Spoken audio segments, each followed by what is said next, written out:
Tonight on Rickcast, I am the aforementioned Rick, and in a sea of vapid and annoying podcasts, we are watching another one. But thank you so much for hanging out with me. I am happy to see you on this 21st of January, 2025, day one of the new golden age, as they say. Lots of stuff just coming out fast and furious, and not like one of the 10 movies. I'm actually talking, there's a lot of stuff just kind of being fired out in the last 24 hours with Trump and Vance and all the things that are happening. It's like drinking from a fire hose, which is fantastic because it keeps us warm on these long, cold nights, especially the fact that like Florida and pretty much the entire Southeast is under snow. It's very funny that I'm about about an hour away from Austin, a little over an hour away from Austin. They got snow. I got nothing. It was a little cold this morning. We got a little like dusting, not like that kind of dusting, like a dusting. It rained last night and then it just froze over. That's essentially what it was. And yeah, so nothing here. Snow in Austin, snow in Galveston, snow in Houston. Snow in DFW last week, I guess, because we're kind of like in that middle part. It just doesn't get close enough for it to snow where I live. Oh well. Not that I'm that upset about it. I still get the cold, though, so that's amazing enough. Anyway, I hope you're staying nice and warm by the fire of Rickcast, keeping you warm on these long January nights. So, like I said, there's a lot of stuff. There's a lot of stuff out there. Trump just had another press conference talking about a major infrastructure deal. I want that to part and parcel out instead of trying to like absorb it and then pushing back. I want to see what's going on, at least for a day. People can look at it, absorb it, see the pros and the cons, and then bring it to you in a better manner than just being like, Trump just said this. Oh my gosh, this is crazy. Because that's not how we do things. We don't want to be doing that. So good stuff lined up for the show tonight. And I am very happy that you guys are with us because it does not go without you. And if you like what we're doing here, like, subscribe, share, hit the notification bell, do all the fun things to keep the show growing. In that regard as well, if you like books, my book, The Armed Catholic, The Catholic Case for Guns and Self-Defense, is available on Amazon.com. All right, that's it for the shilling, because people got a shill. That's how we survive around here. Let's jump to a couple hot takes that I have set up before. There are only two. One is quite long, and then the other one is kind of funny. But let's get to our hot takes at first. At least let's kind of clean up. Yesterday we were going through the executive orders, and it was just kind of like, oh, another one, and another one, and another one, and another one. Turns out it wasn't 100 executive orders that were discussed, at least yesterday. There's probably been more, but nobody's really keeping tabs. They're just kind of coming out whenever. They're like, oh, by the way, this executive order came out, and that executive order came out, and there's another executive order that came out. Oh, and that's the wrong one. That's for later on. This is a great story that we'll talk about later on in the show. Of course, me being a gun guy, the founder of 1121 Strategies, which you can find at thearmedcatholic.com, they shut down the Office of Gun Violence Prevention, which I said was unconstitutional and needed to be shut down on day one, and it was. So I'm very happy about that. But I will get into more detail about that later. But first off, we had 42 executive orders. We're not going to go through all of them. Maybe we will. I don't know. So we talked about these first couple. You can kind of just read these. It's a lot easier probably to read them. Guaranteeing the state protection against invasion, restoring the names that honor American greatness. This initiative aims to reinstate historical names of federal sites and monuments, kind of like Mount McKinley and so forth. The third one was designating cartels and other organizations as four terrorist organizations, as we talked about yesterday. And then 4, reforming federal hiring process and restoring merit to government services. Seeks to improve the federal hiring system. Number 5, ending radical and wasteful government DEI programs and preferencing. That action terminates certain diversity, equity, and inclusion programs. And that's just the first 5. And as you can see, those are those as far as the first couple. Then they move on. There's more. Defending women from gender ideology extremism and restoring biological truth to federal government. Obviously, no more men in women's bathrooms. policies to recognize biological distinctions affecting how gender happens. And then the next one is number 7, which is establishing and implementing the Department of DOGE, Department of Government Efficiency. Then number 8, you have America First Policy Directive to Secretary of State. This directive instructs the Secretary of State to prioritize American interests in foreign policy, which we'll talk about when we get to Marco Rubio in a couple moments. And then number 9, protecting the United States from foreign terrorists and other national security threats and public safety threats. Action strengthening measures to prevent foreign terrorists from entering the country. Number 10, unleashing Alaska's extraordinary resource potential. This order promotes the development of Alaska's natural resources, aiming to boost economic growth and energy independence, which is great because that is what you're going to see. Because I know a lot of people are starting to say on the back end, oh, prices aren't going down. What's going on? The prices aren't going down. Trump said prices are going to go down day one. Why aren't they going down? That's right, Lou. Drill, baby, drill. That's because prices don't go down in like 2 days. The market will react to, hey, there's going to be more energy in the market. Hey, they're going to actually be, we're not going to have to worry about where the oil is going to come from in a year or two because we know Alaska is being developed. The Keystone is being developed. We're going to go after natural gas. We're going after all this stuff to fund the energy that's necessary for this machine to go. The next one, let's see. I don't even know where this. All right. Number 11, protecting the American people against invasion. This action emphasizes the federal government's commitment to safeguarding the nation from external threats. The Organization for Economic Cooperation and Development, the OECD, global tax deal. This order addresses the United States' stance on the OECD's global tax deal, focusing on its implications for the nation's economic policies. 13, Organization of the National Security Council and subcommittees. This directive outlines the structure and function of the National Security Council and subcommittees. Number 14, reevaluating and realigning the United States foreign aid. This action mandates a comprehensive review of U.S. foreign aid programs to ensure they align with national interests. Now, everybody but a certain group of people, a certain country in the Middle East, that's supposedly our greatest ally, they're getting money, but nobody else is. Take that what you will. I'm not making a statement either for or against it because I don't want this. I already got one. I got last night's show copyright struck. I'll talk about that at the end of the program. It's ridiculous. The Mormon Tabernacle Choir filed a copyright strike against me. I got it from Canva. I don't even know. Anyway, temporary withdrawal of all areas of the outer continental shelf from offshore wind leasing and review of federal government leasing and permitting practices for wind projects. This halts offshore wind leasing temporarily and initiates a review of the current leasing and preeminent practices assessing their environmental impact. So apparently Trump is saving the whales. Remember, Trump, during the Rogan interview, you got to stop the wind turbines. The wind turbines are bad. They're killing the whales. The whales don't know what to do with themselves. They're dying. And so Trump, as the omnipotent whale whisperer that he is, wants to save them. Let's see. Where are we here? All right. Declaring a national energy emergency. The proclamation declares an energy emergency, enabling the government to implement measures to stabilize energy supplies.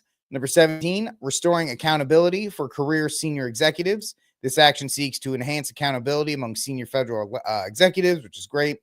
Number 18, promoting beautiful federal civic architecture. This order encourages the construction and renovation of federal buildings to reflect classical agricultural styles, aiming to inspire civic pride and respect for the nation's heritage. What art style would you like? Me, I'm going to go out and say I want Art Deco. I would like all these buildings, if it's going to be redone, I want it redone in an Art Deco style. I think that would be a lot more fitting. I think Art Deco is very much an American style, and it's very fitting. When you see an Art Deco building, it stands out. There's one Art Deco building in Providence. They call it the Superman building, and it's just stunning when you look at it. And it's such a better contrast to oh, okay. How very what of me? Perot? I can't see without my glasses. I'm turning into Velma. I can't see without my glasses. But anyway, I think Art Deco would be a beautiful revival to civic buildings, especially since most of them are concrete and glass and they just look ugly. I hate the way most buildings look nowadays because they're just ugly. They're modernist and it's just, ugh, I hate it. Art Deco, baby, bring it back. Team Art Deco. That's what Rickcast is. Number 19, restoring the death penalty and protecting public safety. This action restates the federal death penalty for certain crimes, emphasizing its role in deterring offenses and upholding justice. Number 20, putting people over fish, putting people over silly fish. Stopping radical environmentalism to provide water to Southern California. This directive prioritizes water access for Southern California communities over certain environmental regulations. We'll see how California plays along with that. Oh, Perwa. Oh, Perwa. Yes. I could never say his name. Hercule Perwa. The aggrant, yes, I do. I enjoy it. I actually like the 3 that were just recently done: The Murder on the Orient Express, The Death on the Nile, and A Haunting in Venice. I actually enjoyed all those newer films. But yes, Hercule. I can't say the name, but I know what you're saying. All right, number 21. We're almost there. Securing our borders. No, come on. Let's see. This executive order reinstates previous border security measures, including the Remain in Mexico policy, aiming to strengthen immigration enforcement and enhance national security, protecting the meaning and value of American citizenship. This order redefines birthright citizenship, which is fantastic. They've already been sued on this, but this is the thing that they actually want to happen. They want a lawsuit because they want this to get to SCOTUS, because they want SCOTUS to tell you, yeah, you guys have been misinterpreting the 14th Amendment for about 100 years. So, yeah, no more birthright citizenship. Also, on the H-1Bs, apparently now, because H-1Bs are non-immigrant visas. We're finding all this out today. And so they've been stripped with this executive order. Let's just say an Indian man and an Indian woman come over. An Indian man comes over on an H-1B visa. He brings his wife and they have a kid, and then the kid's supposed to be a citizen. Because the parents aren't American citizens. This idea that you're born here, so now you're a citizen, has to go. We're the only country in the world where, like, oh, you're born here? All right, well, now you're a citizen. No, get rid of that. American citizenship to the American Union, because I don't want to get too nationalist, is a privilege reserved for people in America. Now, that's not a white thing. It's a black, white, Hispanic, Asian, American, people of the American Union, the citizens of the country. Hell, they could even be Indian. Number 23, realigning the United States Refugee Admissions Program. This action suspends the U.S. Refugee Administration Program indefinitely. Thank goodness. Number 34, unleashing American energy. This executive order initiates a review of agency activities that may hinder domestic energy development, particularly focused on natural gas, coal, hydropower, biofuels, critical minerals, and nuclear energy resources. Number 26, clarifying the military's role in protecting the territorial integrity of these United States. This order authorizes the U.S. military to develop plans for deploying troops to the southern border, enhancing the military's involvement in the border security operations. Fantastic. Love it. Let's keep going. Number 20. What are you doing? There we go. Number 26, American First Trade Policy. This one directs a review of trade and tariff policies to address unfair and unbalanced trade, particularly focused on trade relations with countries like China, aiming to prioritize American economic interest. Let's see, to resolve the backlog of security clearances for executive office of the presidential personnel. This grants interim top secret sensitive compartmental information security cleared to certain personnel to address backlog, like somebody like John Bolton. I don't know if you heard today, but John Bolton lost his security clearance. That's a great thing. A couple other guys lost their security clearance. You shouldn't be out of the White House for 10 years and still have a security clearance. Why? Why do you still have it? Nobody cares. You shouldn't be able to still have access. And that's how, the leaks and the law and the betrayals and the backstabbing, that's all, because too many people have access to this. Just like everything else in American government, there's a glut of people that have access. Hey, if you're not in the White House and you're not part of the current administration, guess what? You don't need it. What does John Bolton need access for? So his mustache can go on Fox News and be like, well, I think we should do this. No, you're not in the White House. You don't get it. See ya. Declaring a national emergency at the southern border, pretty much pretty much the same things as others. Holding former government officials accountable for election interference and improper disclosure of sensitive government information. This action seeks to investigate and hold accountable former government officials involved in election interference or improper disclosure of sensitive information. Number 30, restoring accountability to policy influencing positions within the federal workforce. This order aims to enhance accountability among federal employees in policy influencing positions. I mean, some of these are great. Some of these are kind of like a little tiresome, but that's okay. We're at 31 out of 42, so we're almost there. Thanks for hanging out with me here on Rickcast. We're getting there.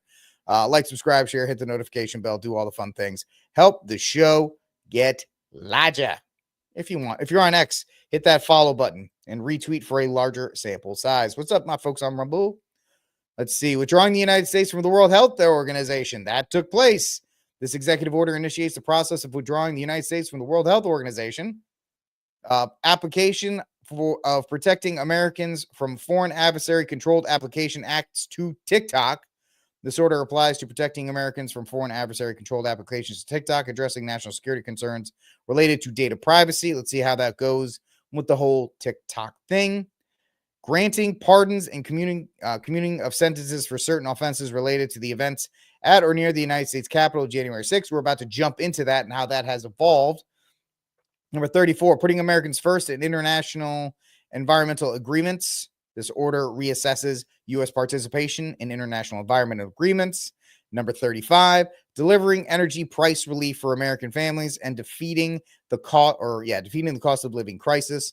This executive order implements measures to address rising living costs, including price controls and economic policies. Let's see, 38.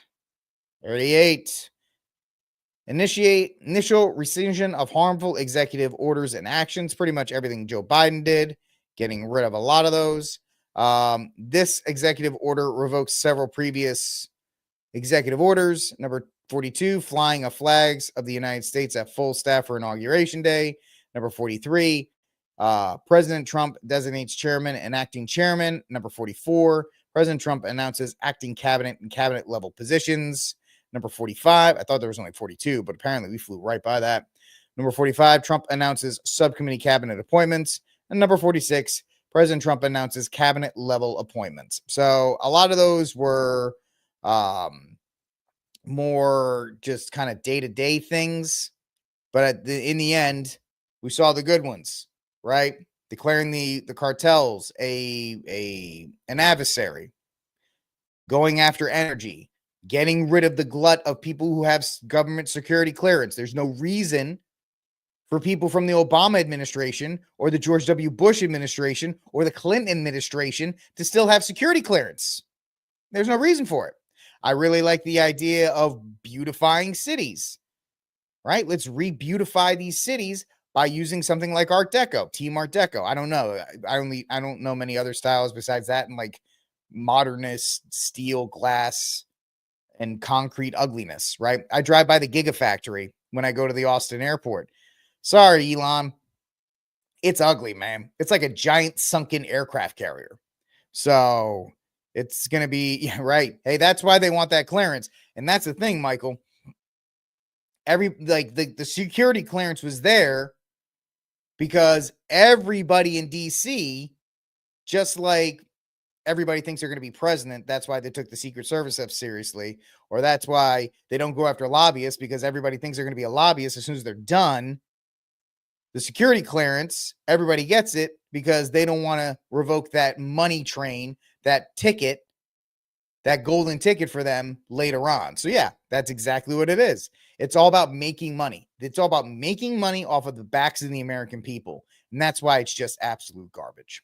Second hot take I have for you. That was like a burning take. That wasn't really a hot take.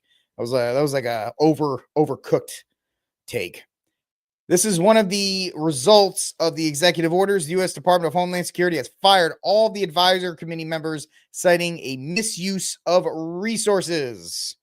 in alignment with the Department of Homeland Security's commitment to eliminating the misuse of resources and ensuring that DHS activities prioritize our national security, I am directing the termination of all current leader membership on the advisory committee within DHS, which is great because they're all going to find jobs on like Fox News. So it's not really that big of a deal, but it is proof. Although some people are like, oh, they're not going to get fired. They're just going to go somewhere else. I get it. You know, it's really hard to be really excited about these things because we've been burned so many other times before. I understand completely. And I get that you're jaded. Totally fine. I'm not even holding that against you. But at least we're seeing things happen. And that's probably the great spell that's taking place, because I don't even know how much of this stuff is going to be working out in the next 20 days, 30 days, 6 months.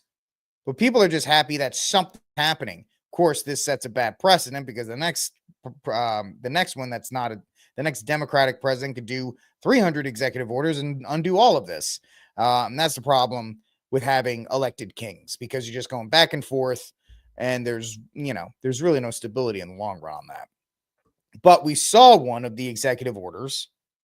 And one of the executive orders we just looked at was dealing with J6 and the people who were imprisoned because of J6. We watched that. We covered it as soon as it broke here on Rickcast last night. We uploaded the video. You guys were able to see it as it happened, essentially. And now we're seeing the fallout of that. So this is from the Post Millennial, and big credit to Hannah Nightingale for this. DC jail holding out release on J6ers after Trump issues pardon, according to Julie Kelly, who has been one of the absolute rocks when it comes to this. She has just been rock solid, hounding this story for 4 years. President Donald Trump's first day in office, he signed pardons for around 1,500 people charged and arrested in connection with January 6th. As of Tuesday morning, journalist Julie Kelly has told Steve Bannon that DC jail housing some of those who had been pardoned is holding back on their release.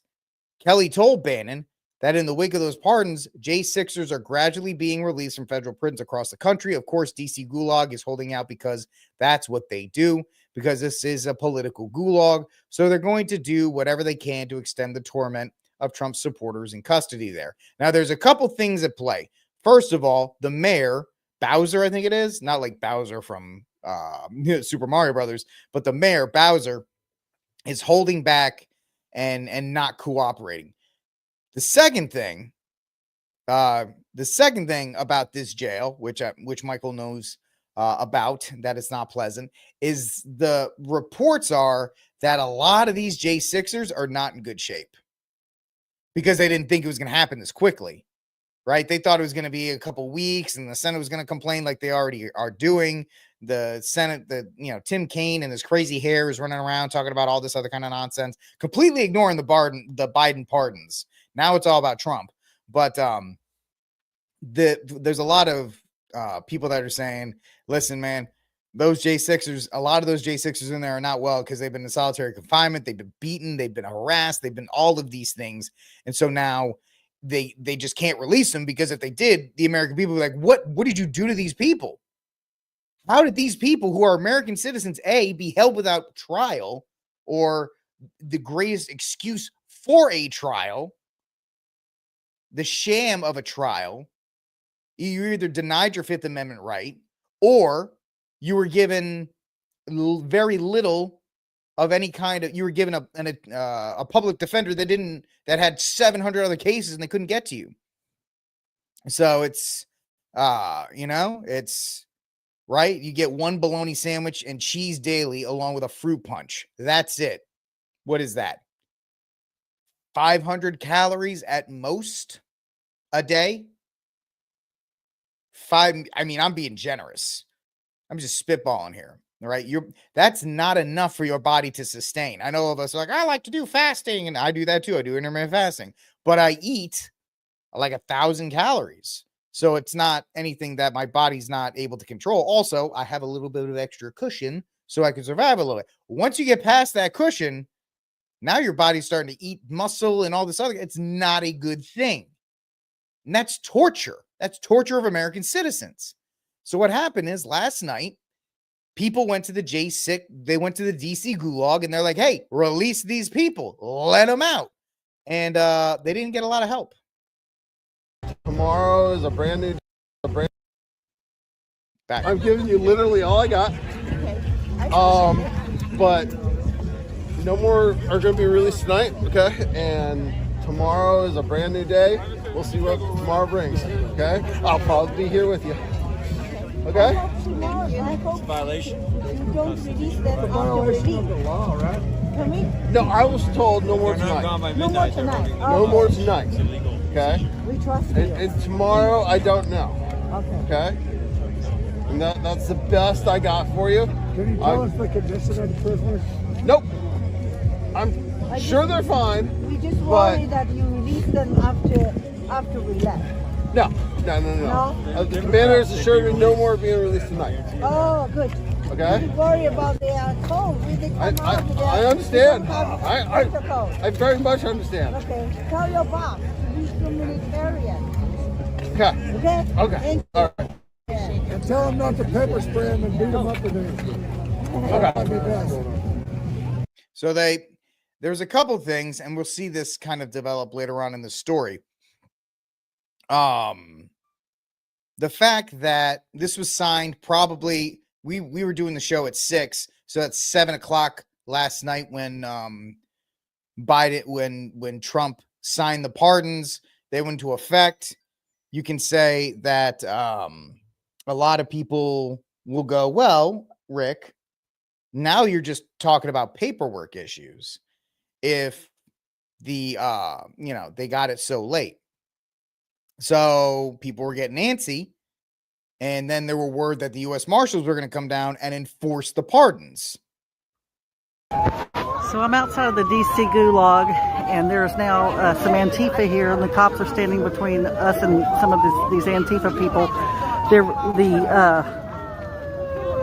guards are refusing to let the J6ers out. They have defied President Trump's pardon. The pardon says they're to be released immediately, and they've defied that. They know that the U.S. Marshal has been called, and I was told specifically by one Metropolitan police officer, she doesn't care that the U.S. Marshals have been called. So we have a situation out here, and we could use some help, President Trump. Please send the U.S. Marshals immediately. And so Michael's correct. This is great restraint by the part of the American people. And it's really great restraint on the part of people with, let's just call it, conservative values. Because people with conservative values believe in the rule of law. If this was the other side, if this was Antifa, they would absolutely they would have stormed it already. They would have stormed it already, and they would have absolutely caused great damage. So fast forward to this morning. All right, guys, I'm here in front of the J6 gulag where all of the J6ers have been for the last 4 years. There are still 21 that need to be released, and the mayor, from what I'm hearing, the mayor is refusing to let them get out. This is absolutely insane. We need to free all of these J6ers. They did nothing wrong. It was federal entrapment, and the police there did nothing. They started the violence. It was not the J6ers. It was not the Patriots who wanted to save our great republic. Let's free the J6ers. And so Trump was asked about this today. I didn't have time to put the soundbite together because it ended so close to the show. And people said, well, what about these? Why did you pardon the J6ers? They were violent. And Trump's like, do you know there are violent criminals out there today, and we're doing nothing. We're doing nothing about the violent criminals out there. These ones, they've already served time. They've been there 4 years. 4 years they've been in jail. 4 years. Can you believe that? That's terrible. So that's why he's talking about the fact that you can do this. So this continued to boil up throughout the day. And then, of course, Lauren Boebert showed up, and I'm sure that's going to make things much better. Here in this jail, and according to the United States Marshal, he's dealing with them one by one and getting all the paperwork. So, I would love for President Trump, for Attorney General Pam Bondi, step in and help us out here with the U.S. Marshals and make sure that doesn't become a paperwork issue.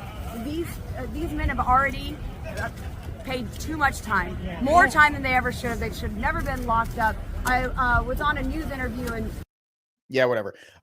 So as we called, as a group of people, I used to, on my old show back at the radio station, we used to call her Gun Bunny Bobart, is out there in full force. So what she's saying is the attorney is trying, but the federal prosecutor in the DC gulag is blaming this on a paperwork issue. Right? Yeah, right. At least the cold made her cover up. Thank goodness. So out of everything, Mike Lee stormed onto Glenn Beck's program, and it had to be good because I don't like Glenn Beck in the least. But it had to be so good that this is what Mike Lee. Oh, by the way, I got some other stuff here too. Let me see if I can go back to my my screen, not this one. So only 200 of the 1,200 January 6th political prisoners have been released so far. That was this afternoon at 4:40 p.m. And then we saw the United States Marshals have entered the DC prisons, and that is refusing to release the remainder of the January 6th hostages. That's because of the paperwork error. And then Mike Lee decided to just go on a rampage, which is fine. Somebody's actually mad about it in some way, shape, or form. I'm glad about that. At least, a senator can actually do something. If DC refuses to recognize Trump's pardons, Congress must repeal the DC home rule. And I will talk about the DC home rule in a moment. But Mike Lee went on a tear on Glenn Beck's show. Tweeted something last night. Is DC ignoring Trump's pardons? If it is, then this is definitely a time to repeal DC home rule. You had me at the word repeal. DC's government has no right to exist constitutionally. Congress shouldn't have delegated its lawmaking authority over DC. It's time to take it back. I love you.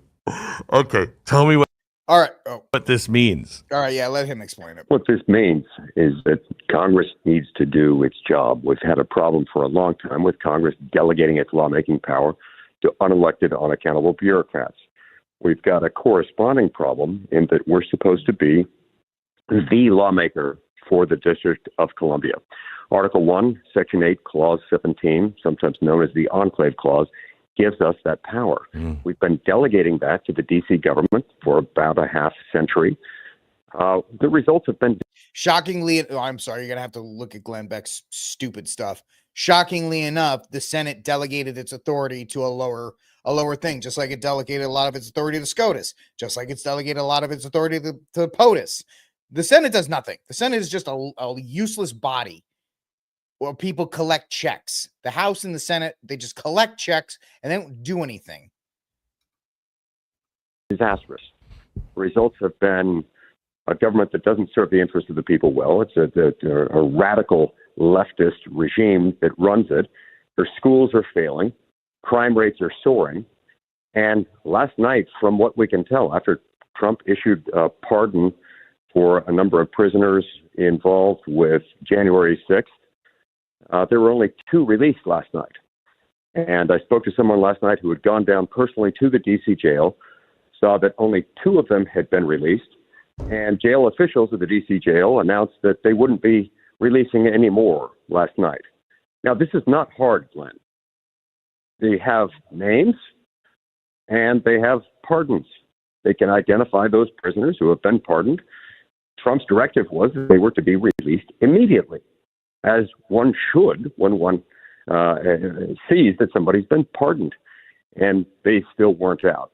So we're still trying to get names, numbers, and verify that this is how this is happening. But from what we can, in a perfect world, and I know some will call me an extremist for saying this, but this is lawlessness on the part of the police department or whoever is running that, the correctional facility that's running that DC gulag. What needs to happen is somebody needs to go in there, fire every single one of them. And if the U.S. Marshals have to come in and run that building until it comes back, well, they're not equipped to do it. Listen, man, if you let this happen, if you let this stand, if you let these people in DC continue to defy the law, and, you know, the pardons have been granted, the law needs to be enforced, then this can't stand. Every single one of those people, the doors, I mean, Michael put it better earlier.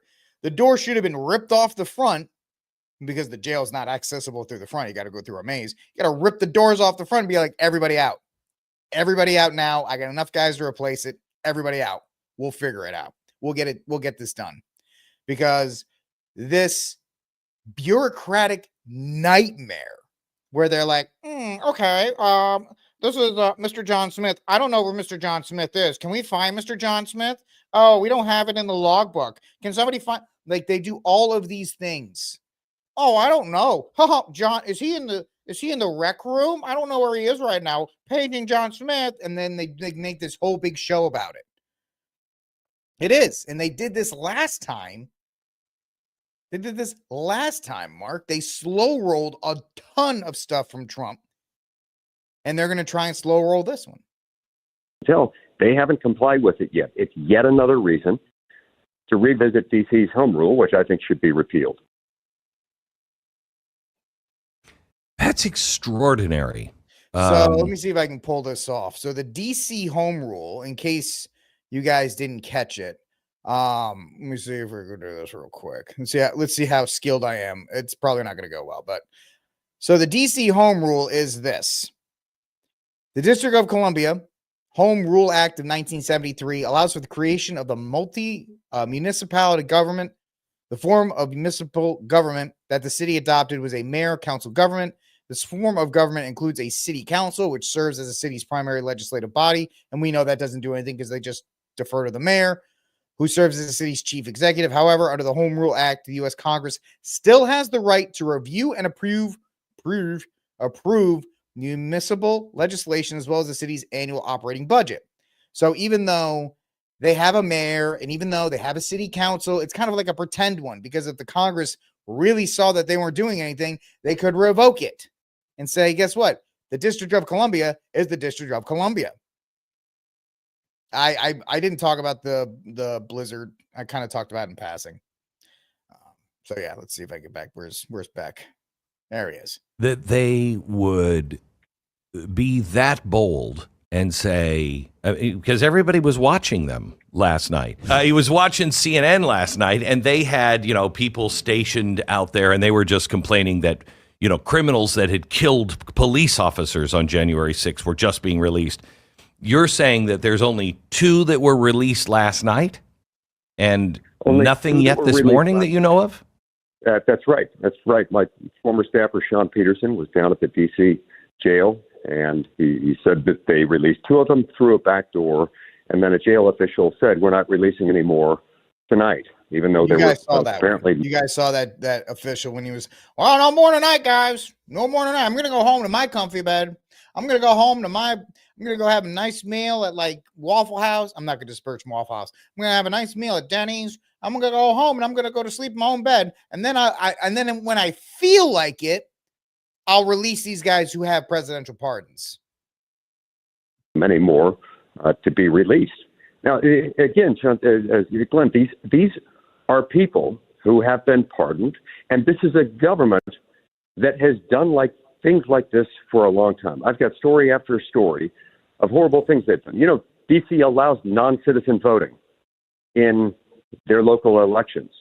You know how difficult that can be to disentangle the people who are casting votes in local elections from those who are voting in true federal elections. That is a problem in and of itself. You've also got the fact that they've just, time after time, they've taken positions that harm the people of D.C., make everything more expensive. These guys have high tax rates. They spend like crazy in education. Real quick, as an aside, how bad is the Photoshop on that? Because Glenn Beck is not that tiny. And do you think that horse would be dead if he was on it? And I just had to. They've got one of the most failing school systems in the entire country. You want to know something interesting? 4 years ago, an elite unit from the Utah National Guard was out here in D.C., protecting D.C., protecting the White House from the violence that was erupting in the summer of 2020 in this city. in the middle of the night, after they'd gone through like a 36-hour shift. None of these guys had slept in 36 hours. They had worked all night and all day the next day. And they were evicted by the office of the mayor of the D.C. government. These are the kind of people these are. And they've been begging for a repeal of D.C. home rule for a long time. We need it now. They've been begging for it by the terrible things they do. So that's a good kind of, Mike Lee was on fire on that. And we are still, I'm sorry, I didn't mean to bring up the Glenn Beck thing. I just couldn't help it. I'm just that kind of guy. But the fact is, they're going to continue to do this. And Trump has it right on some things where you got to fire these people. You got to get rid of these people. You got to clean the house. You got to put a hiring freeze in. You got to do all these other kinds of things. Also, Trump has not pardoned the pro-life prisoners that have been put in jail unjustly, right? He pardoned the J6ers. What about the pro-life prisoners that have been sat there, especially as Catholics? We need to be hoping that he does that soon and he brings those people home as well. So a lot of things, there is no, and that's one thing. The people of this union voted for the rule of law. They voted for a change in what was going on. They did not want what the Democrats and liberals and Marxists and progressives and whatever you want to call them were offering. They want a rule of law. And I know when it's said that way, the left goes, fascist, with the rule of law. No, societies function under a rule of law. That's how it's always been. I'm sorry that enforcing law means that you think it's a fascist government, but that's not the case. It's actually a good thing to have a rule of law. All right, let's move on to our next story here on Rickcast. I am the aforementioned Rick, and I appreciate you guys hanging out with me. Like, subscribe, share, hit the notification bell, do all the fun things to continue this show's growth. We are growing, and I appreciate every single one of y'all, and I thank you for hanging out with me on this wonderful Tuesday, January 21st, 2025. All right, Marco Rubio. I don't even know what that is. Marco Rubio, confirmed by the Senate, 99-0. So he is now officially Trump's Secretary of State. He's also a Catholic, shout out, who's sworn in by another Catholic, JD Vance, shout out. And I was one of the few people when this announcement was made that didn't hate it. Everybody else was like, this is terrible. Oh my gosh, this Marco Rubio. Rubio is a politician, man. Rubio is one of Trump's biggest surrogates in 2024. He got in line after 2016. He got buried in New Hampshire by when Chris Christie sat on him, literally, and destroyed his presidential ambitions. He doesn't have presidential ambitions. He's a politician who falls in line, and he knows how the State Department works, and he will do whatever Trump tells you. You know why? Because this is what he said today after being sworn in. The primary goals of American foreign policies is the promotion of peace. Of course, peace through strength, peace and always without abandoning our values. But I think it's extraordinary that it's something that needs to be said and hasn't been said enough in recent memory. And we look forward to being a key part of helping the president achieve his agenda that he has a clear mandate to keep. If I may take the liberty for just 15 seconds to say something in Spanish, because I know a lot of people back home would be. Yeah, we don't care about that. Go to your next appearance. Solve these things. We got to get back to pragmatism. So he's talking about Ukraine in this regard. We also got to get back to seriousness here, and that is the hard work of diplomacy. The U.S. has a role to play here. We've been supportive of Ukraine, but this conflict has to end. I think one of the most important lines in yesterday's inaugural address was when President Trump said he wants to promote peace. And I think everyone should be happy that we have a president that wants to promote peace. And that means we want the war in Ukraine to end. Now, obviously, neither it's going to involve complex and hard diplomacy. It has to be vigorous. Every side's going to have to give because neither Russia nor Ukraine can achieve the maximalist goals that they may have for this conflict. But he wants the dying to stop. So it will not be simple. It will not be easy, but it is important. It has to happen. That's a priority. And we'll be working on that. And it won't be negotiated in press conferences or interviews. It'll have to be negotiated the way. By the way, whoever styled, I don't know why I'm so picky on things tonight. Whoever styled, I don't have any hair, obviously, so you can take this as you will. But whoever gave him that comb over on ABC, they did him dirty.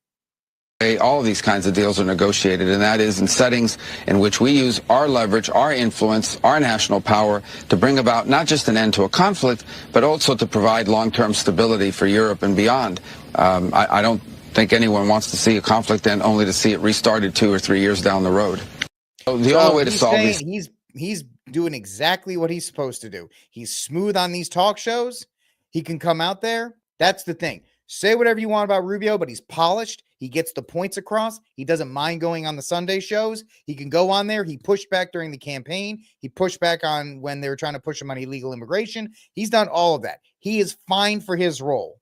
Secretary of State does foreign policy, and guess who crafts foreign policy? The president. So he serves at the pleasure of the president. He's not making any rules. I'm fine with him being there. It's a great question. I am going to throw this out.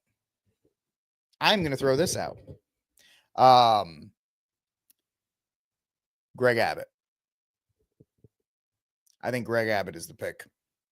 This will be his third term. He's in his third term right now, right? As governor. He doesn't want to be governor anymore. He has a law degree and he has SCOTUS experience here at the Texas Supreme Court. I think. And I pushed him for the attorney general pick. So I'm just going to keep picking Abbott as any of these picks until I'm right. Which means I might never be right, but he's always going to be my first pick. Putin's already come out and said he wants to do peace. He's done it multiple times. He said he's ready to negotiate with Trump for peace. So I don't know, Steph. By the way, Steph, we missed you last night. We're happy that you're here. And so thank you for joining us here on Rickcast. So, hey, Mark, it's not that interesting because I swore to people up and down that Greg Abbott was going to be the attorney general. And then he didn't get it. He wasn't even considered. But the SCOTUS pick may be in a year or two. And by that time, the primary season will be going on here in Texas for Senate seats and all these other kinds of things. And so I think that might be the case. Of course, I could be completely wrong. Wouldn't be the first time, and I guarantee you it won't be the last. So that's Marco Rubio. He is now the Secretary of State. He's parroting the correct line. It's going to be interesting to see where he goes with this going forward, because I think we all, Steph, I don't think it matters. Would you agree that we all want the war in Ukraine to end? We all want it to end. And we want it to end as soon as possible because it's just an absolutely terrible. We love having you. It actually, real quick, this is not me like pandering or anything, but the fact that you, as a person who's on the opposite political side as me, and you trust me enough to come hang out with me, that's the biggest compliment I can take. It really is. It's a huge compliment to me that you're here. So I appreciate you being here on Rickcast. I really am. And if anybody's mean to you, you let me know. I'll kick them out. Unless you're, being super lit. Unless you're being like a super lit, then I may have to. All right, let's move on to our next story. So we did that. We did the J6ers. We did Rubio. All right, let's have a little fun today. Steph may leave after this story. So there was a national prayer service this morning, and Trump and Vance went to it. And golly gee golly, did the Episcopalian lesbian bishop decide to take the opportunity to try and preach from the pulpit. Now, Mr. Guns and Gear was good enough to get a side-by-side, and I'd like you to watch the reactions of Trump and Vance and Melania to this lesbian bishop. Millions have put their trust in you. And as you told the nation yesterday, you have felt the providential hand of a loving God. In the name of our God, I ask you to have mercy upon the people.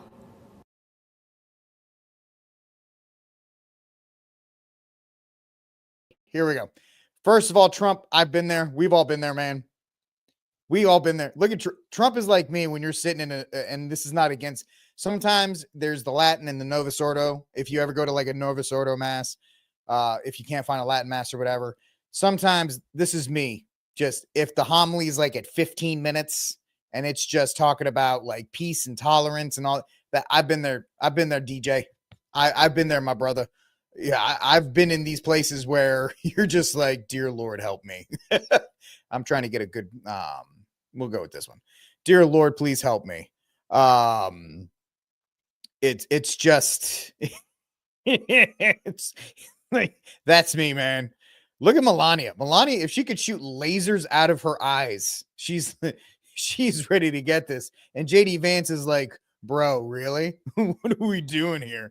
JD does have the most bro, what's going on face. In our country, we're scared now. Trump literally had the YMCA. He danced with the flaming YMCA band 2 nights ago. What are you talking about, LGBTs? There are. By the way, I wonder if she has a specific dog in that fight. Gay, lesbian, and transgender children in Democratic, Republican, and independent families. Now you're just spitting nonsense. By the way, the place they went, the cathedral or whatever they call it, it's an Episcopalian church, so you're gonna get the Episcopalian nonsense. Sorry, my brothers and sisters, but this is what you get with Episcopalians. Some who fear for their lives. And the people who pick our crops. Look at Trump's like, did you just call the immigrants the one who picks the crops? Doesn't that make you like a slave owner? Is that you're the one who thinks that immigrants are only good for picking crops? Okay, I get it. And JD is like, bro, can I just get some pancakes? Can we just get through this so I can get some pancakes? That would be me. And Melania is like, if you do not be quiet, I will shoot the lasers out of my face, out of my eyes.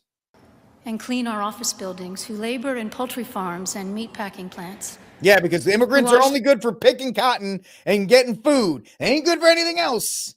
Right? My lesbian friend. The dishes after we eat in restaurants and work the night shifts in hospitals. They may not be citizens. This is a great one. JD is just done. He's like, I thought we finished. We just signed like 400 executive orders. What are we doing here? This really? Or have the proper documentation. I wonder if I sprinted to the exit, how fast I could get there. Oh my goodness. All I want is just I want a McDonald's double cheeseburger right about now. This is so boring. I hate it. But the vast majority of immigrants are not criminals. If they are in the country illegally, and some rep on Timcast tried to make most of the, they're criminal alien trespassers, they have a lower crime rate. No, they don't. By default, they are criminals. I don't care if it's an abuela or an Indian or whoever. If they're in the country illegally, then they are committing a crime. They all have that. Yeah, this is the part of Thanksgiving where the aunt who has 15 cats and her roommate had too much boxed wine, and now she's telling the entire family pretty much that she's a lesbian. And everybody's like, yeah, Auntie Janine, we've known that you've been with your roommate for 15 years. They pay taxes and are good neighbors. They are, especially when they're murdering young women. Are faithful members of our churches and mosques. Now, maybe. I will say this: the Catholic Church is just as guilty as everybody else. That they look the other way. Catholic Charities needs to be shut down because they are one of the biggest instigators of illegal immigration. I will be the first one to say that, and that gets me in trouble. I don't care. Catholic Charities is absolutely complicit in any abuse, any child sex trafficking, any of that, because they support open borders. If you support open borders, you support child trafficking, you support the abuse of women, every bad thing, the fentanyl, all of it that comes through the open borders, you are supporting by supporting it. So, and why does the Catholic Church do that? Because they're looking for the bodies and they're looking for the money. Catholic Charities, if you look at Charity Navigator, which tells you like, oh, they get this much money from this group and this over 50% of Catholic Charities income comes from the federal government. So that's why they're like, oh, immigrants are great. We love them. We love them. So they're just as bad as the Episcopalians on that one. So we can't duck out of that. Synagogues, Wadara, and temples. You miss any religion? Did you miss the flying spaghetti monster? Did you like any other religion you want to mention at this point? I ask you to have mercy, Mr. President, on those in our communities. JD, where is this in the booklet? What part? I thought we were at, I missed this in the booklet right here. Melania has not stopped staring, giving the death daggers to this woman. She has not stopped the death daggers, which is fantastic. And Trump is like, maybe I can write an executive order getting rid of this lady. Hey, write me an executive order. No Episcopalian lesbian bishops. We're good. Okay, next. Whose children fear that their parents will be taken away. And that you help those who are fleeing war zones and persecution in their own lands to find compassion and welcome here. Yeah, right. You pray to the spaghetti. And so she just keeps going on and on and on. And she's talking all this nonsense. And, you know, Steph has a point. Steph has a point. Like, Donnie can't respond because, you know, he'd have a hell of a comeback.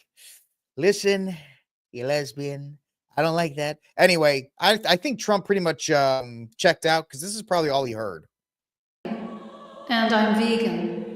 Meat is murder. Cows fart, and the climate changes. I voted for Kamala. And Tampon Tim. I loved Tampon Tim. He seemed like a great guy who probably does wear tampons. Also, Mexicans are great gardeners. And they're cheap. Please don't deport my gardener, Juan. He's so affordable. I know I'm lesbian, but he's also kind of hot. I get confused sometimes. Like right now, when I see President Trump, I know I'm supposed to hate him like CNN told me to. But he's also kind of hot. He's even hotter than Juan. Mucho caliente. I'm also a... Come on, that's funny. Come on, man. I don't care who you are. That's funny. By the way, Steph, there's JD's wife. I know you made a comment about that earlier. That is... Oh... And of course, Trump did have something to say when he got back to the White House. Mr. President, what did you think of the sermon? You notice how he just dead stopped. He dead stopped on that one. He was waiting for that question. What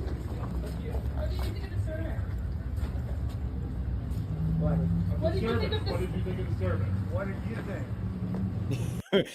What did you think of the sermon? How'd you think of it? You like it? You find it exciting? Not too exciting, was it? I did think it was a good service, though. Thank you very much. Thank you, press. Thank you. He's saying could have been better. What'd you think? Yeah, I didn't like it. She's a lesbian. I know. She probably didn't vote for me, so I don't care. I thought it was hysterical. I don't know, man. Say whatever you want, but they just let you know, that kind of peckering, that kind of just Karen attitude is just, people are done, man. They're over it. They're just over it. It's ridiculous. All right, let's get to our last story here on Rickcast. As the founder of L1121 Strategies, that is the only Catholic Pro-2A group in the country. That's why I like to call myself the Armed Catholic. That is my nickname. And that's why I have a book, The Armed Catholic, Catholic Case for Guns and Self-Defense, which you can get at Amazon.com. That's right. Go buy it. It's amazing.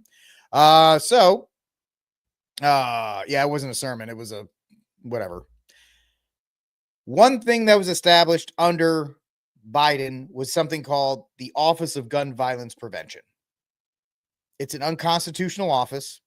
It was established and I'm sorry, I know I'm using Wikipedia. You can slap me on the hand later. Henry Cavill is not impressed with Wikipedia. Yeah, Wikipedia? Using Wikipedia as your source of information.